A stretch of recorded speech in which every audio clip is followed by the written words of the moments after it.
আমার আব্বা তোমাকে সবার জন্য ফোন করছে,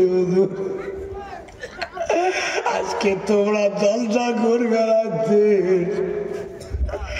আমার আব্বা এই তো ডিসেম্বর মাসের ঘটনা, ঘটনাটা বললে আমার অন্তর ভেঙে কান্না আসে। ফাহিদা এক ব্যক্তি কোকরাঝাড় জেলা থেকে ফোন করে, হুজুর ইউটিউবে আপনার বয়ান দেখলাম, আমার ওয়াজ কিন্তু ইমানের আলো, জান্নাতের আলো, এর জান্নাতের খবর। আজকের ওয়াজটাও রেকর্ড হইতাছে, জান্নাতের আলো এট এবং জান্নাতের খবর। যুবক বন্ধু সাবস্ক্রাইব করবেন, আগামীকালকে এই জলসাটা ইউটিউবে দেখতে পাবেন। হুজুর ইউটিউবে দেখে আপনার বয়ান শুনে সবাই চয়েস করছে, হুজুর একটা ডেট দেন, তোমাকে নিয়ে আমার মসজিদের জলসা করব। কবে? হুজুর ডিসেম্বরে ডেট দেন।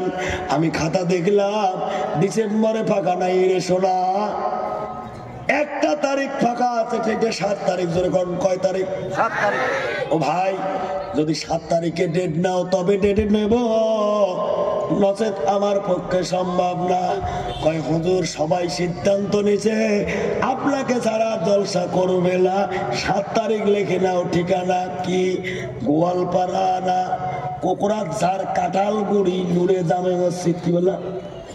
কোকরাঝাড় কাঁঠালগুড়ি নূরে জামে মসজিদ। হুজুর দাওয়াতকারী আমার নাম হাকিমউদ্দিন, মোবাইল নম্বর এটা লিখি নাও। লিখে নিলাম, পোস্টার করলো, ব্যানার করলো, মোবাইলে হোয়াটসঅ্যাপে পাঠিয়ে দিল। হুজুর পোস্টার করছে, হুজুর দেখেন। ও হুজুর কালেকশন করা শুরু করে দিয়েছে, সবাই কালেকশন দিতেছে।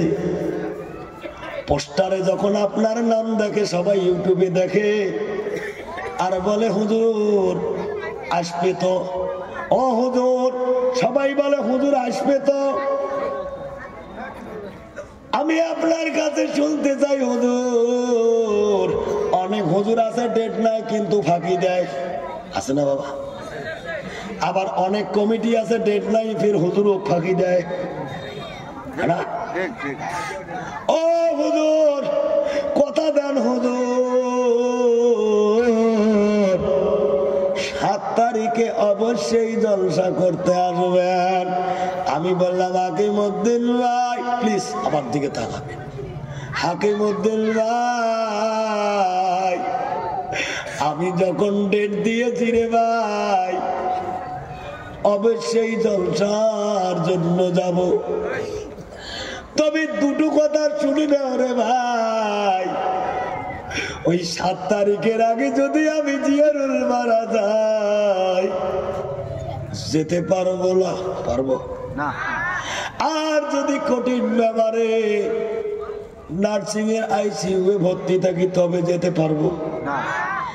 এই দুটো বিপদ ছাড়া কোন বিপদে আমাকে রুখতে পারবে না। কথা দিলাম হাকিমউদ্দিন ভাই অবশ্যই তোমার জলসায় যাব। দোয়া করো ভাই রে, আল্লাহ যেন কঠিন মুসিবত লাগায়। হাকিমউদ্দিন ভাই হাসি ভরা কণ্ঠে বলে হুজুর কথা শুনে শান্তি হলাম, দোয়া করি আল্লাহ যেন হায়াত বাড়ে দেয়। কার মরণ কখন হয় রে সোনা কেউ বলতে পারে না। হাকিমউদ্দিন ভাই মাঝে মাঝে ফোন করে খবর লাই, হুজুর মনে আছে তো 7 তারিখ জি। হঠাৎ করে প্লিজ আমার দিকে তাকাবে, কোন দিকে নজর না। আল্লাহ এই মাহফিলকে কবুল করছি, জোরকন আমিন, আর জোরকন আমিন। হাকিমউদ্দিন ভাই মাঝে মাঝে ফোন করে জানায়, হুজুর কালেকশন করতেছি, হুজুর আপনি আসবেন, আল্লাহ হায়াত বাড়ে দেখ।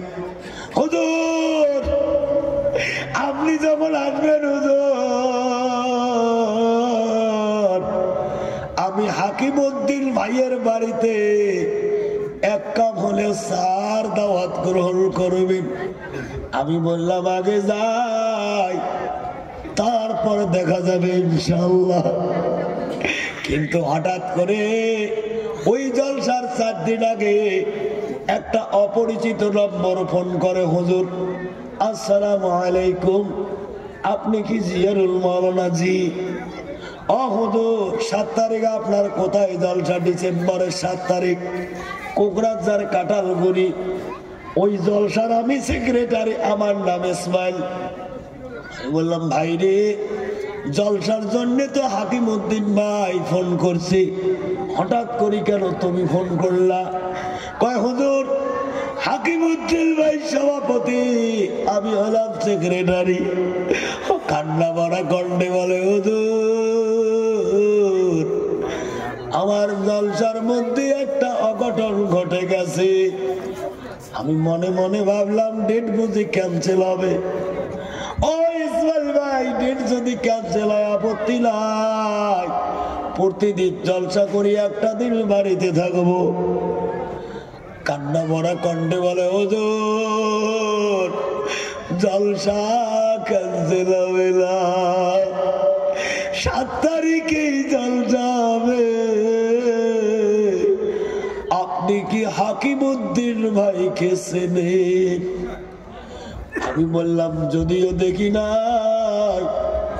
অনেক কথা বলছি সেই সূত্রে চিনি। শুক্রবার একসাথে জুমার নামাজ পড়লাম, বাজার কালেকশন করতে যাব। হাকিমউদ্দিন ভাইকে বললাম তুমি সভাপতি, তুমি যদি না যাও বাকি ছেলেগুলো যাবে না। হাকিমউদ্দিন ভাই বলে আমি গরিব মানুষ, প্রতিদিন যদি কালেকশনে যাই সংসার কিভাবে চলবে? তোমরা যাও।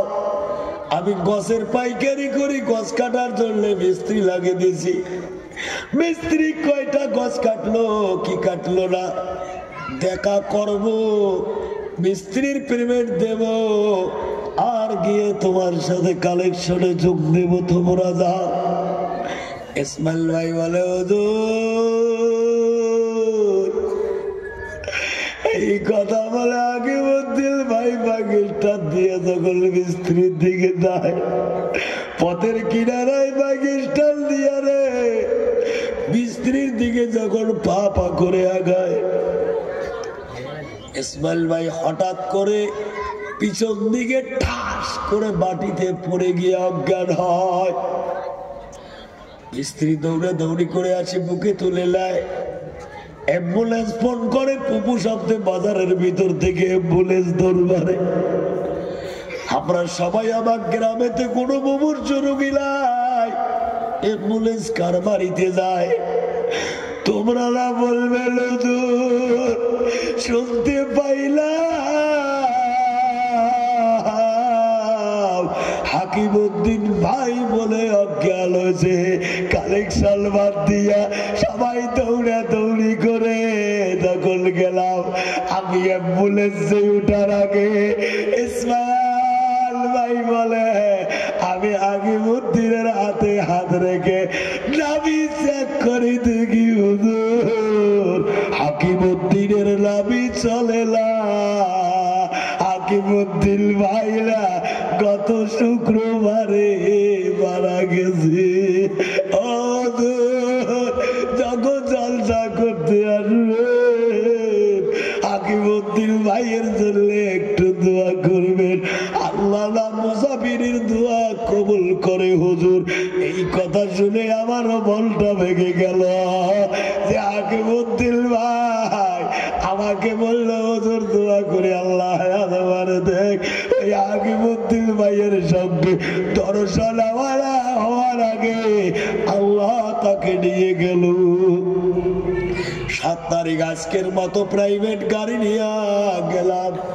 ইসমাইল ভাইয়ের বাড়িতে থাকা খাওয়ার ব্যবস্থা, চা পানি খায়া খাটের উপরে বসে আছে ছোট্ট একটা মেয়ে বাচ্চা।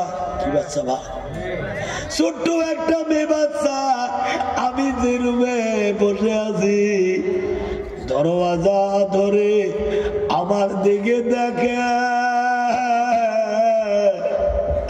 আর ইসকি ইসকি কাল্লা করে বেটার চোখের জল দিয়া গাল বয়ে বয়ে পানি পড়ি। আমি দেখতে দেখতে বললাম, বেটি রে কেন তুমি কান্দো? কেউ কি তোমাকে মারছে নাকি? মেয়েটা কথা বলে না, হাত দিয়ে ইশরা করে না। হুজুরাল্লাহ কেন তাহলে তুমি কান্দো? বেটায় আরো ফোফাইয়া ফোফাইয়া কান্দে। আমি বললাম, বেটি রে কেউ কি তোমাকে টাকাইছে লেগি মারছে লেগি? মেয়েটা কথা বলে না, মেয়েটা মাথা যখনই বলতাম যদি কেউ মারে লাই, কেউ যদি বকে লাই, তাহলে কেন তুমি কান্দো? খোদার কসম করে বলি রে ভাই, এই কথা বলতে দেরি বেটা দৌড়িয়েছে আমার কবর সাপটে ধরে ডুকরি ডুকরি কান্দে আর বলে, আমার আব্বার আল্লাহ কি বুদ্ধি।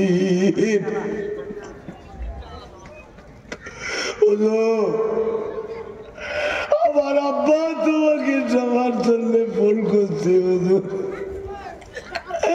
আজকে তোমরা জলসা করে বেড়াচ্ছে, আমার আব্বালার শুক্রবারে মারা গেছে।